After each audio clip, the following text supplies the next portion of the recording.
She had a theory that every business owner in the world thought was insane. Her name was Sheena Iyengar. She was a psychologist at Columbia University. Brilliant, methodical, and completely convinced that one of the most fundamental rules of business was wrong. The rule was simple. The rule was obvious.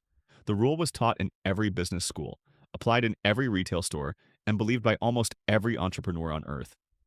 More choice equals more sales. She didn't believe it.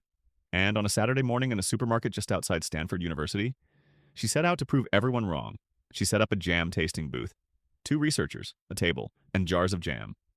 On the first day, they put out 24 different flavors, every flavor you could imagine. Something for everyone.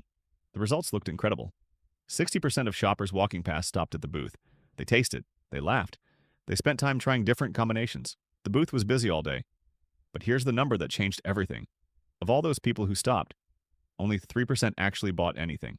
3%. Hundreds of people. Tasting, engaging, enjoying themselves. And almost none of them buying.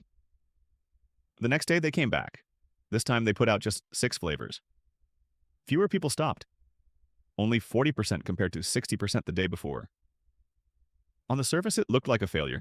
Less foot traffic, less engagement, less buzz. But the purchase rate, 30%, 10 times higher than the day before. Same product, same price, same store, same customers. 10 times more sales?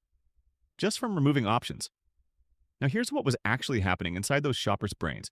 When you give someone 24 options, their brain doesn't feel excited. It feels overwhelmed. Psychologists call it decision paralysis. Every additional option you add doesn't just give the customer more to consider. It multiplies the cognitive load on their brain exponentially. And at a certain point, the brain does the only rational thing it can. It gives up. Not loudly, not dramatically. It just quietly decides that no option is better than the wrong option. And the customer walks away having bought nothing, genuinely believing they just weren't in the mood for jam. They have no idea the booth made the decision for them. You've experienced this your entire life without realizing it. You open Netflix. You scroll for 20 minutes. You watch nothing. You go to a restaurant with a 12-page menu. You feel vaguely anxious. You order the same thing you always order. You browse an online store with 400 product variations. You close the tab and tell yourself you'll come back later. You never come back. Every single time, the choice killed the sale, and the company lost a customer who was already there, already interested, already willing to spend money. They just gave them too many reasons not to. Sheena Iyengar proved it with jam in a supermarket on a Saturday morning. But the most famous person to ever apply this principle did it on a global scale and saved a company that was 90 days from bankruptcy. His name was Steve Jobs, and in 1997 he walked back into Apple after being forced out 12 years earlier and found a company that was 90 days from running out of money. Not struggling, not declining, 90 days from the end. The products were a disaster.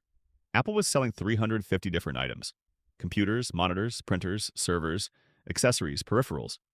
A sprawling catalog of options that nobody could navigate. Retailers didn't know what to stock. Customers didn't know what to buy. Apple's own engineers couldn't explain the difference between half the products they made. And the company was hemorrhaging money trying to support all of it. Jobs called a meeting. He stood at a whiteboard and drew a simple grid. 2 columns, 2 rows, 4 boxes. Consumer, professional, desktop, laptop, 4 products. That was it. That was the entire Apple lineup going forward. He looked at the room and told them to cancel everything else. The board was horrified. Industry analysts wrote Apple off completely. One headline read, "Apple is already dead. Jobs just hasn't told them yet." Within a year, Apple posted their first profitable quarter in years. Within a decade, they were the most valuable company on earth.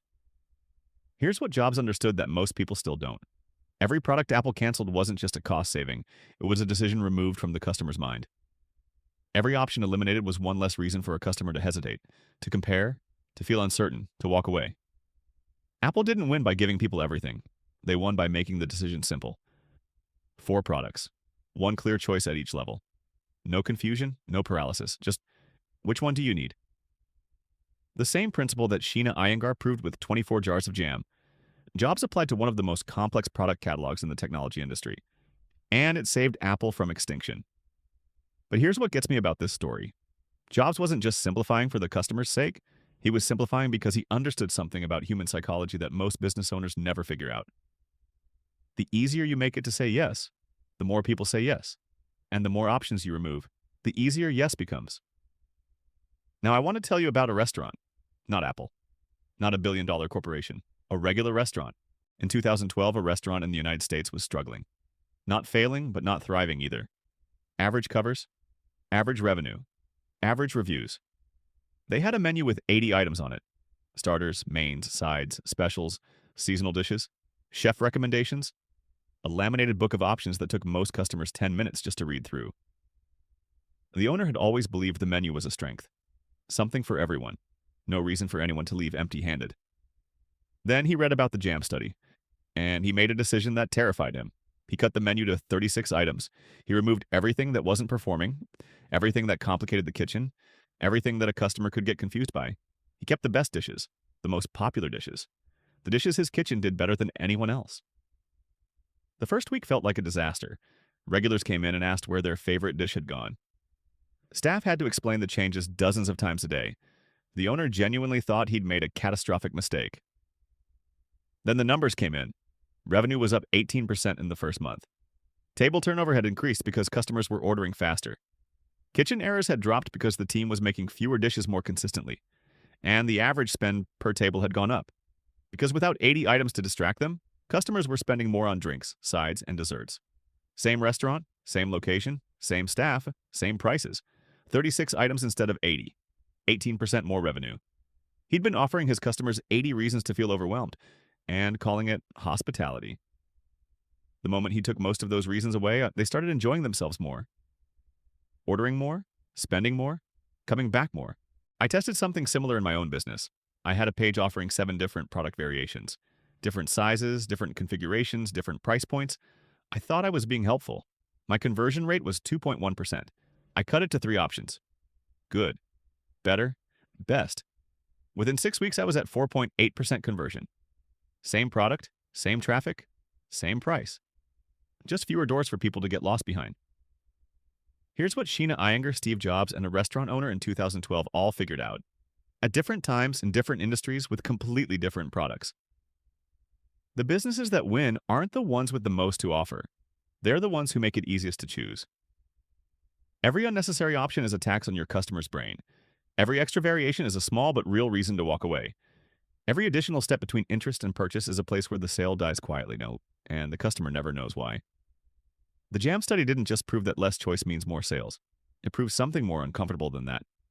It proved that when you give people too many options, you're not serving them. You're exhausting them, and exhausted people don't buy. They leave.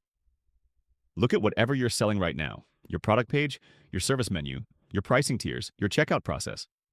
And ask yourself honestly, how many decisions am I forcing my customer to make before they can say yes? Because the answer is probably more than you think, and every single one of them is costing you.